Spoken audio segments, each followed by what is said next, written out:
Breaking చూస్తున్నాం. Congress party అధికారం చేపట్టిన పార్టీ పరిస్థితులపై సమీక్షా సమావేశాలు నిర్వహిస్తున్నారు. AICC in charge Meenakshi Natarajan, PCC chief Mahesh Kumar Goud ఆధ్వర్యంలో సమావేశాలు జరగనున్నాయి.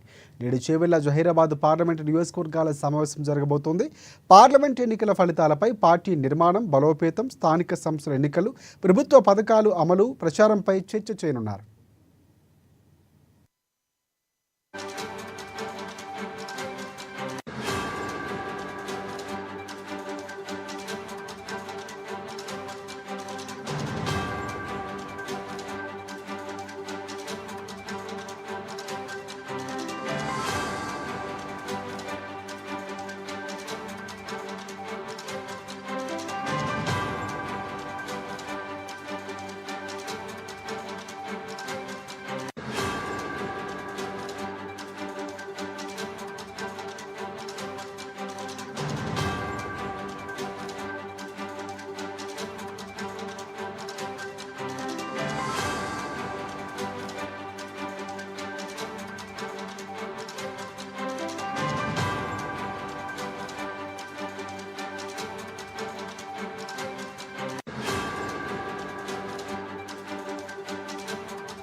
రైట్, బ్రేకింగ్ చూస్తున్నాం. నిన్న సికింద్రాబాద్, నిజామాబాద్ పార్లమెంటు నియోజకవర్గాలకు చెందినటువంటి సమీక్ష గాంధీ భవన్లో జరిగింది. ఇక ఈ సమావేశానికి ఏఐసీసీ ఇన్ఛార్జ్ మీనాక్షి నటరాజన్ హాజరై ప్రస్తుత పార్టీ పరిస్థితికి సంబంధించినటువంటి అంశాలు, ఆ నియోజకవర్గాలు విజయం సాధించలేకపోవడానికి కారణాలపై ఆరా తీశారు. అలాగే 3 సార్లు జరిగిన ఎన్నికల్లో వరుసగా ఓటమి కావడంపై ఎక్కడ లోపం ఉందని గుర్తించినట్లు కూడా నేతలు చెప్పారు.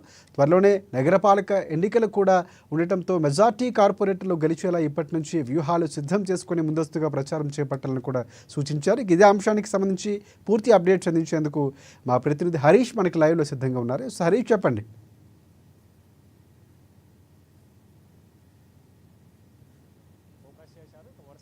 హరీష్, పార్లమెంటు నియోజకవర్గాల వారిగా సమీక్షా సమావేశాలు నిర్వహిస్తున్నారు. నిన్న సంబంధించి కూడా 3 నియోజకవర్గాలు సికింద్రాబాద్, హైదరాబాద్, నిజామాబాద్ పార్లమెంటు నియోజకవర్గాల సమీక్షా సమావేశాలు జరిగాయి. ఈ రోజుకు సంబంధించి కూడా చేవేల, జహీరాబాద్ సమావేశాలు జరుగుతున్నాయి. ఇప్పుడు చేవేల పార్లమెంటు సంబంధించి కూడా సమీక్షా సమావేశం కొనసాగుతున్న నేపథ్యం ఉంది. ఇక పీసీసీ చీఫ్ మహేష్ కుమార్ గౌడ్ అధ్యక్షతన జరిగే ఈ సమావేశంలో ఇన్ఛార్జ్ మీనాక్షి నటరాజన్, అలాగే ఏఐసీసీ కార్యదర్శులు విశ్వనాథ్ పాల్గొన్నారు. ఇక ప్రధానంగా ఆ పార్లమెంటు నియోజకవర్గానికి సంబంధించిన ఎమ్మెల్యేలు, ఎంపీలు, సంబంధించిన ఇన్ఛార్జీలతో పాటుగా ఆఫీస్ బేరర్లు, కాంగ్రెస్ పార్టీకి సంబంధించి కూడా అనుబంధ సంఘాల చైర్మన్లకు సంబంధించి కూడా ఈ సమావేశంలో పాల్గొంటున్నారు. ప్రధానంగా పార్టీకి సంబంధించిన బలోపేతం కావచ్చు, గత పార్లమెంట్ ఎన్నికలకు సంబంధించి కూడా పార్టీ ఓటమి గల కారణాలు, అలాగే పార్టీలో సంబంధించి కూడా ఇప్పుడు ప్రభుత్వం తీసుకొచ్చిన పథకాల సంబంధించిన ప్రచారాలకు సంబంధించిన వ్యూహాలు కావచ్చు, భవిష్యత్తు రాబోయే స్థానిక సంస్థల ఎన్నికలు, అలాగే వచ్చే పార్లమెంట్ ఎన్నికలకు సంబంధించి కావచ్చు, అసెంబ్లీ ఎన్నికలకు సంబంధించి కూడా పూర్తి స్థాయిలో ఈ సమావేశంలో కూడా చర్చలు జరుపుతున్న నేపథ్యం అయితే కనిపిస్తూ ఉంది. ఇక పార్టీకి సంబంధించి కూడా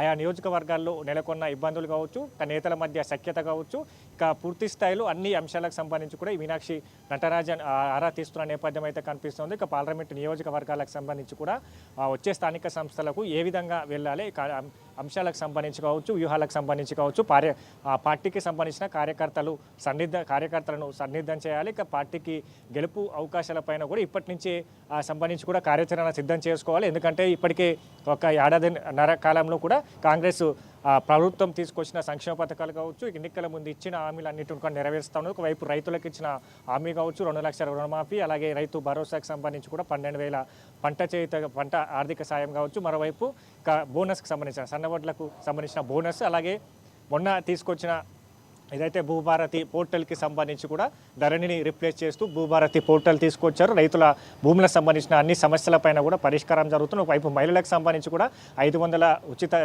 సంబంధించిన గ్యాస్ సిలిండర్ కావచ్చు, మహిళలకు సంబంధించి ఉచిత బస్ ప్రయాణంతో పాటుగా మిగతా సంబంధించి కూడా అనేక సంక్షేమ పథకాలు వచ్చింది. దీని ప్రచారాలు చేసుకోవడంలో కూడా పార్టీకి సంబంధించి కూడా కొంతమేర వెనుకంజంలో ఉన్నది. పూర్తి స్థాయిలో ఇప్పుడు సంబంధించి కూడా కాంగ్రెస్ ప్రభుత్వం ఏర్పడ్డ తర్వాత ఎట్లాంటి పథకాలు తీసుకొచ్చింది, హామీలను ఏ విధంగా నెరవేర్చింది, సంబంధించి కూడా అన్ని సంక్షేమ పథకాలకు సంబంధించి కూడా డోర్ స్టెప్ టు ఈ ప్రచారాలు వెళ్ళాలి. బూత్ లెవెల్లో సంబంధించి కూడా అన్ని ఏదైతే సామాజిక సంబంధించిన వర్గాల వారికి సంబంధించి కూడా ఏదైతే బీసీ కులగణన కావచ్చు, ఎస్సీ వర్గీకరణకు సంబంధించి కూడా ఇన్ని అంశాలకు సంబంధించి కూడా రాష్ట్ర ప్రభుత్వం ఏడాదిన్నర కాలంలోనే పూర్తి చేసింది. కాబట్టి వీటన్నిటిని కూడా ప్రజల్లోకి బలంగా తీసుకెళ్లే పైన కూడా ప్రచారాలకు సిద్ధం కావాలి. కార్యకర్తలను ఇప్పటి నుంచే సిద్ధం చేయాలి. వచ్చే స్థానిక సంస్థల ఎన్నికకు సంబంధించి కూడా మెజార్టీ సీట్లే ధ్యేయంగా కూడా లక్ష్యంగా పనిచేయాలి. దాంతోపాటుగా ఏదైతే పార్టీలో నెలకొన్న కొంతమంది సంబంధించిన విభేదాలు కావచ్చు, కొత్త పాత మధ్య కూడా విభేదాలు కావచ్చు, వీటన్నిటికి సంబంధించి కూడా అన్ని ఏదైతే విభేదాలను కూడా పక్కన పెట్టి పార్టీ కోసం పనిచేయాలి. పూర్తి స్థాయిలో ఆ నియోజకవర్గానికి అంటే ఆ పార్లమెంట్ నియోజకవర్గానికి సంబంధించి కూడా ఎంపీ ఎన్నికల్లో గెలవక లేని పక్షంలో దానికి గల కారణాలు కావచ్చు, భవిష్యత్తులో ఆ పార్లమెంట్ నియోజకవర్గాల్లో ఏ విధమైన వ్యూహాలతో ముందుకెళ్ళడానిపైన కూడా పూర్తిగా చర్చలకు దిశానిర్దేశం చేస్తున్న నేపథ్యం అయితే కనిపిస్తూ ఉంది. మరి కాసేపట్లో జైరాబాద్కి సంబంధించిన పార్లమెంటు నియోజకవర్గ సమావేశం కొనసాగే అవకాశం అయితే ఉంది. మొత్తంగా ఈ పార్లమెంటు సమీక్ష సమావేశాలు కావచ్చు, గతంలో ఆదిలాబాద్కి సంబంధించి కూడా గతంలో 4-5 పార్లమెంటు నియోజకవర్గాలకు సంబంధించి కూడా సమీక్ష సమావేశాలు నిర్వహించారు. ఇప్పుడు సంబంధించి కూడా మరోసారి వరుస సమీక్ష సమావేశాలు నిర్వహిస్తున్నారు.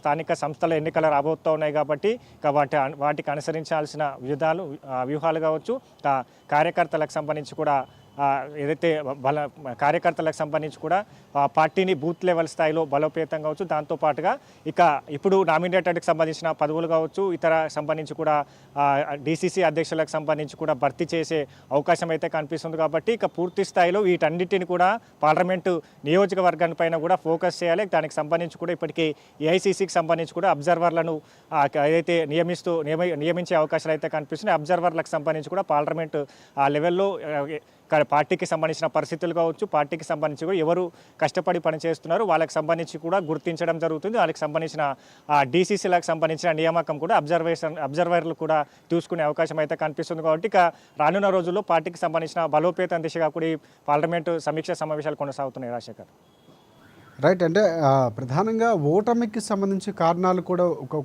ఒక క్లారిటీ వచ్చినట్టు కూడా తెలుస్తుంది. అంటే ప్రధానంగా ఏ అంశాలు అంటే మొన్న జరిగినటువంటి ఎమ్మెల్సీ ఎన్నికల్లో కూడా అభ్యర్థి ఎవరైతే ఉన్నారో ఆయన క్లియర్ కట్గా చెప్పారు, అక్కడ సహకరించడం లేదు, నేను దానికి సంబంధించి రెఫరెండం కూడా ఇవ్వబోతున్నాను, ఆ రిపోర్ట్ కూడా ఇవ్వబోతున్నాను అనుకున్న వ్యాఖ్యలు చేశారు. సో ఇక్కడ సమన్వయంకి సంబంధించి కూడా దిశానిర్దేశం చేసే అవకాశం ఉందంటారా?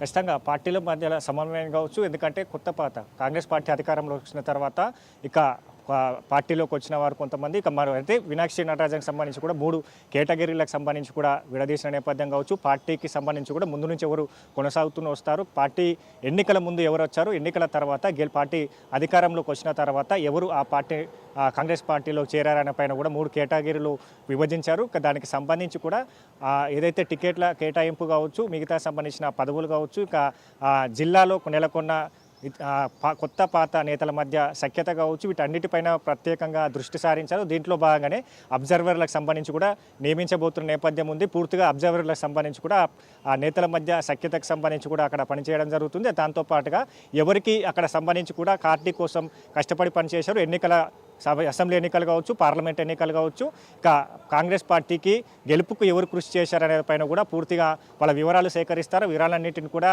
ఏఐసీసీకి ఇవ్వబోతున్న నేపథ్యం అయితే ఉన్నది. కాబట్టి ఇక్కడ నుంచి సంబంధించి కూడా అందరూ పార్టీ కోసం కృషి చేయాలి. ఎందుకంటే ఏడాదిన్నరలో పార్టీకి సంబంధించి కూడా అనేక సంక్షేమ పథకాలు అమలు చేస్తూ ఉన్నది. ఒకవైపు ప్రజలకు ఇచ్చిన హామీలు నెరవేరుస్తుంది కాంగ్రెస్ ప్రభుత్వం. కానీ ప్రచారాలు చేసుకోవడంలో కూడా వెనుకంజలో ఉండడం, ప్రచారం చేసుకోవడంలో విఫలమయ్యాం. ఇక వచ్చే ఎన్నికలపైన కూడా ఇంపాక్ట్ పడుతుంది కాబట్టి ఖచ్చితంగా పార్టీకి సంబంధించి బలోపేతం చేస్తూనే ఇక ప్రభుత్వం తీసుకొచ్చిన సంక్షేమ పథకాలకు సంబంధించి కూడా ప్రత్యేకంగా ప్రచారాలు చేయాలి, ప్రజల్లో బలంగా తీసుకెళ్లాలి. ఇక వచ్చే స్థానిక ఎన్నికలకు సంబంధించి ఇక పూర్తి స్థాయిలో గెలిపే లక్ష్యంగా వెళ్ళాలి. ఇప్పుడు సంబంధించి కూడా వీటన్నిటిపైన ఫోకస్ చేయడం జరిగింది. ఒకవైపు నేతల మధ్య సఖ్యత కుదురుస్తూనే పార్టీకి సంబంధించిన బలోపేతంతో పాటు ఇక ప్రభుత్వం తీసుకొచ్చిన సంక్షేమ పథకాలను ఏ విధంగా ప్రచారాల్లో చేయాలనే పైన కూడా పూర్తిగా నేతలకు దిశానిర్దేశం చేస్తున్నారు. దాని తర్వాత సంబంధించి కూడా ఇప్పుడు భూభారతికి సంబంధించి కావచ్చు, పోర్టల్ ద్వారా ఏదైతే సదస్సులు నిర్వహిస్తున్న నేపథ్యం అయితే కనిపిస్తూ ఉన్నది కాబట్టి ఆ సదస్సుల వేదికగా కాంగ్రెస్ ప్రభుత్వం ఇప్పటి వరకు తీసుకొచ్చిన అన్ని పథకాలను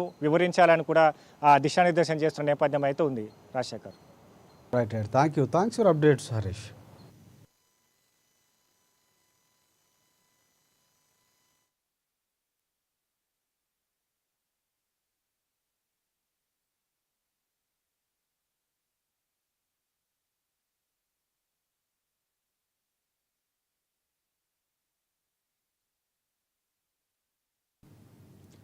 రైట్. బీఆర్ఎస్